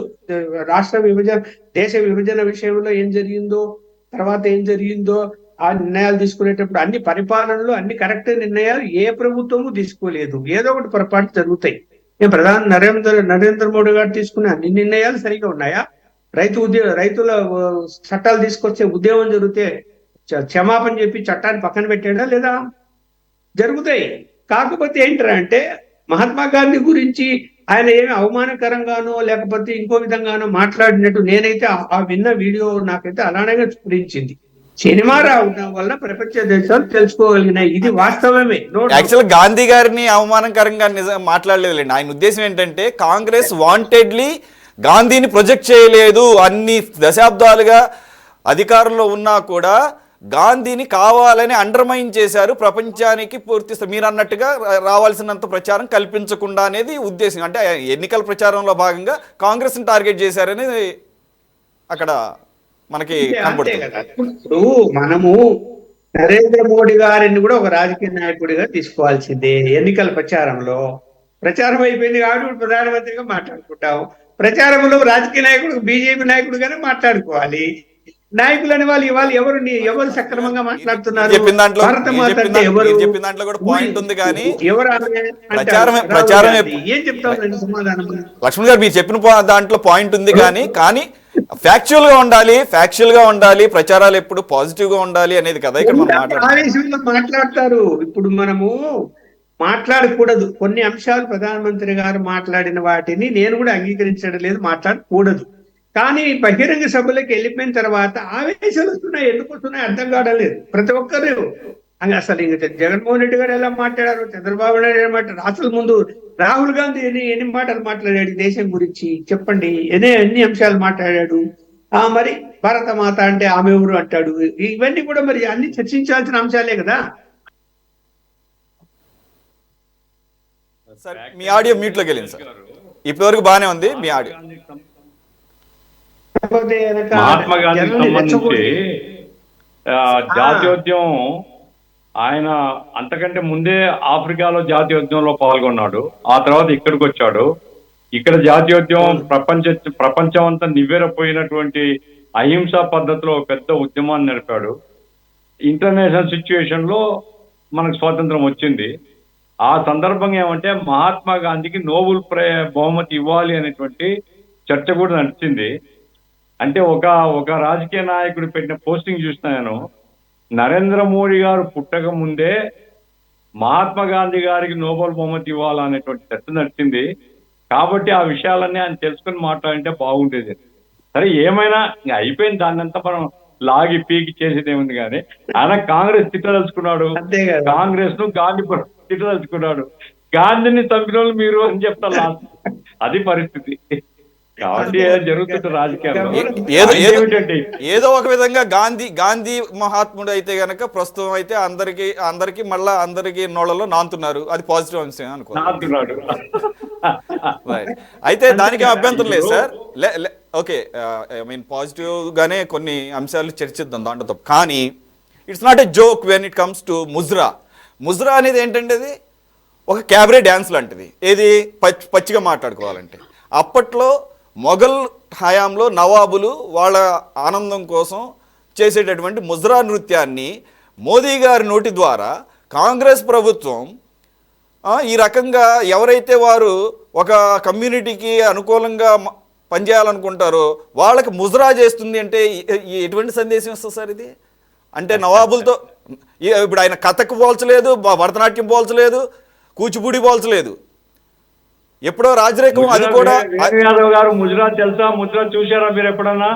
వేణు యాదవ్ గారు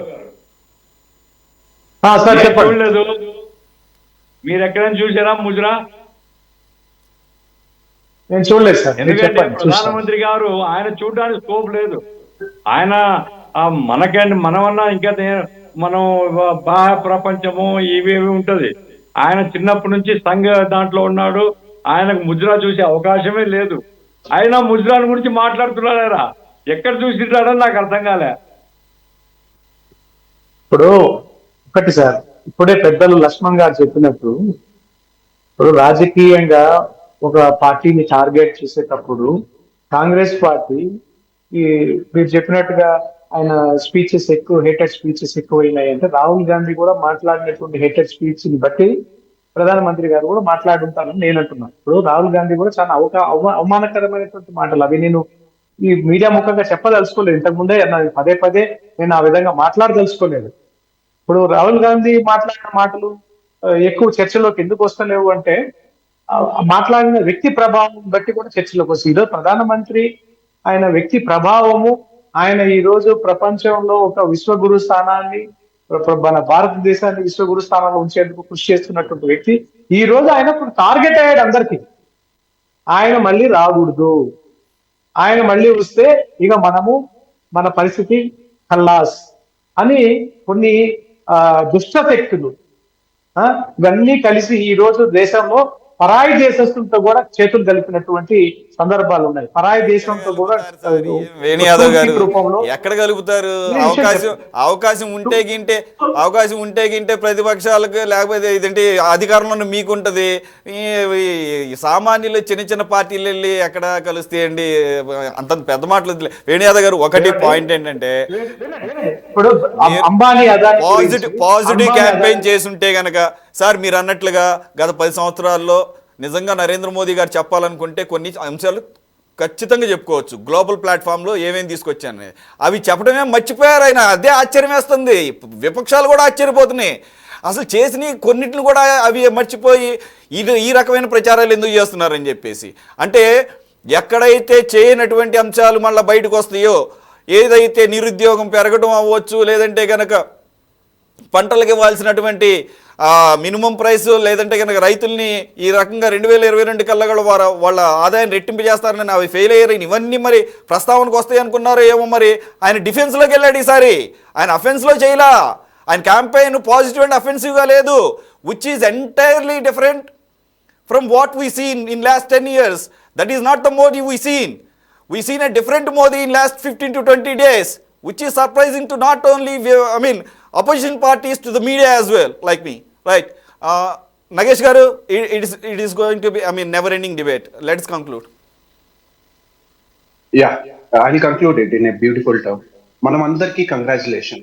ఒకవేళ మన prime minister of India last 10 years లో చేసిన వెల్ఫేర్ ఏంటి, పేదరికం నుంచి ఎంతమంది కోసం న్యాయంగా పోరాటం చేశారు, SC ST OBC so called economically weaker section downtrodden communities కి ఎంత మెయిన్ స్ట్రీమ్ డెవలప్మెంట్ లో తీసుకొచ్చారో, అసలు ఈ ఎలక్షన్ కంపెయినింగ్ లో మనము అసలు డెవలప్మెంట్ ని ఉద్దేశించి మాట్లాడామా, ఫ్యూచర్ లో ఇది చేయబోతాము, మన రాబోయే తరానికి ఎంప్లాయ్మెంట్ ఎంత జనరేట్ చేస్తాము, ఇన్ని ఆర్థికంగా బయట నుంచి పట్టుబడిని తీసుకొస్తాము, ఇన్ని తీసుకొచ్చాము, ఇంత టెక్నాలజికల్ అడ్వాన్స్ అయింది దేశం అన్ని చెప్పిన సంఘటనలు లేవు. అందుకోసం మన అందరికీ ఒక కంగ్రాచులేషన్. రూలింగ్ పార్టీ మనకు చెప్పలేదు కాబట్టి లక్ష్మణ్ గారు ఆన్సర్ ఇవ్వాలి. ఇంకోటి, రాహుల్ గాంధీ గారు భారత్ మాత ఎవరు అన్న సంఘటన ఏ మీడియాలో ఎప్పుడో నాకు చెప్తే నాకు తెలుస్తుంది. సెకండ్, ఇందాక అన్నగారు అన్నారు, లక్ష్మణ్ అన్నగారు, మహాత్మా గాంధీ ఓ మూవీ వల్లనే అందరికీ తెలిసిండు అంటే ఆయన అండర్స్టాండింగ్ ఏదో అది చెప్పారు, ఆయన పర్స్పెక్టివ్ చెప్పారు. మరి బయలాజికల్ బర్తే కాదు నాది, దైవదూతని నేను, దేవుడు పంపించాడు నాకు అన్నారు ప్రైమ్ మినిస్టర్ ఆఫ్ ఇండియా గారు. ఇది కూడా మీ మీ మీ అండర్స్టాండింగ్ లో ఏముందో అది కూడా చెప్పాల్సిన అవసరం ఉంది. ఇంకోటి, సో కాల్డ్ నాకు మేము కాంగ్రెస్ 5 పిల్లర్స్ ఆఫ్ జస్టిస్ పంచిన అని మేనిఫెస్టో రూపంలో ముందు పెట్టి ప్రతి ఒక్క కంపెనీలో ఏ ఒక్క కమ్యూనిటీకి ఉద్దేశించి మాట్లాడలేదు. ఈ సమాజం నెలకొల్పాలి. మళ్ళీ చెప్తున్నాను, నేను నమ్మిన కాంగ్రెస్, మా నాయకుడు నమ్మిన కాంగ్రెస్ సర్వోదయ, హింసా, సత్య ప్రిన్సిపల్ బేస్ చేసుకొని ఇప్పటి కూడా ఈ ప్యానలిస్ట్ లో చెప్తున్నాను. 5 పిల్లర్స్ ఆఫ్ జస్టిస్ లో న్యారీనే అంటే భాగేదారి, మహిళలకి main stream, political rights, social right, economical rights, యువతకి ఎవరో మోసం చేశారు, అగ్నివీర్ అన్న పేరుతో మేము ఎంప్లాయ్మెంట్ జనరేట్ చేస్తాము, ఎకనామికల్లీ బిగ్గర్ సెక్షన్ క్లాస్ మహిళలకి మేము 1 lakh రూపీ ఎవ్రీ ఇయర్ ఇస్తామని మేము ఇలా అంటుంటే ఎవరో 3M ముజ్రా అయితే నాకు తెలియదండి. నాకు ప్రైమ్ మినిస్టర్ గారు చెప్పిన తర్వాత I googled it, I got to know what is mujra. నాకు తెలిసి మన డిబేట్ కూడా ముజ్రా లాగా అవ్వద్దు, కన్ఫ్యూజింగ్, మీనింగ్లెస్ అవ్వద్దు. లక్ష్మణ్ గారు, నేను పదే వేణన్న అయితే ఆయన ఒక పార్టీ స్టాండ్ తీసుకొని చెప్పారు, మాట్లాడారని అనుకుంటున్నాను. నేను గఫూర్ గారి దగ్గర నేర్చుకున్నాను, యాంకర్ గారి దగ్గర నేర్చుకున్నాను. లక్ష్మణ్ గారు, మీరు చెప్పిన వాస్తవాల్లో ఈ దేశంలో కాశ్మీర్ ఫైల్, కర్లా ఫైల్, రజాకర్స్ అని ఈ సొసైటీని ఎవరో ఇన్ఫ్లుయెన్స్ చేస్తున్నారు. అదే మౌనంగా వివేకానంద స్వామి పేరు చెప్పుకొని ఈ రోజు we all can have different opinions. We all can have different opinions. Whether my question are we, okay, are we, there is nothing wrong in it. There is nothing wrong in it. మనం periodical గా frequent గా కలుస్తున్నాం కాబట్టి we will discuss in detail. Okay, but ఎవరి opinions వాళ్ళకుంటే we can differ with each other, we can support each other, no problem, no, but at the same time ఒక fruitful debate మాత్రం బయటకు వెళ్ళాల్సిన అవసరం ఉంది. Thank you very much for joining gentlemen. I will conclude this debate right now. Thanks for joining. ఇది వాటి special debate. మళ్ళీ మరో అంశంతో కలుద్దాం. Stay tune to city 24/7.